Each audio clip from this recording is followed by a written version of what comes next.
ကဲတန်တယ်ဆိုမှယူဗျာ HP Pro Book တွေကို RAM 16 GB နဲ့ကောင်းနေလုံးဝမိုက်တဲ့ကောင်းတွေကတော့73,500နဲ့ရမှာဖြစ်ပါတယ်လုံးလေးတွေမိုက်တယ်ဗျာဒီလိုထားကြတဲ့ကောင်လေးတွေက73,500ဆိုတော့ UOU သိတဲ့ကောင်တွေဖြစ်ပါတယ် Ryzen 5ကို9000 series ဖြစ်ပါတယ် RAM 16 GB နဲ့ SSD 256နဲ့ဗျာလုံးဝဒီဘက်မှာ USB port တွေ sorry Type C port တွေ HDMI တွေ USB 2 port နဲ့ headphone jack တွေစသဖြင့် port တွေလည်းစုံတယ်လုံးဝမိုက်တယ်ဗျာအနေထားလေးတွေ good တဲ့ကောင်လေးတွေကတော့73,500ဆိုတာတကယ်ကိုမိုက်ပါတယ်ယူသေးတဲ့အလုံးတွေဖြစ်ပါတယ်ဗျာHP Pro Book series တွေဖြစ်ပါတယ်14လက်မ size ကိုပေါ့ပေါ့ပါတော်တော်လေးပေါ့ပေါ့ပါတည်ယူရမှာဖြစ်ပါတယ်အမြန်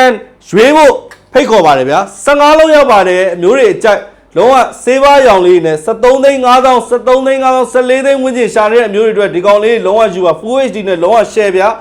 အဲ့ကောင်လေးတွေကတော့15လုံးတိတိရောက်ပါတယ်မကြခင်ကုန်မဲ့ကောင်လေးတွေဖြစ်ပါတယ်ဗျာဒါပါပဲခင်ဗျာကျေးဇူးတင်ပါတယ်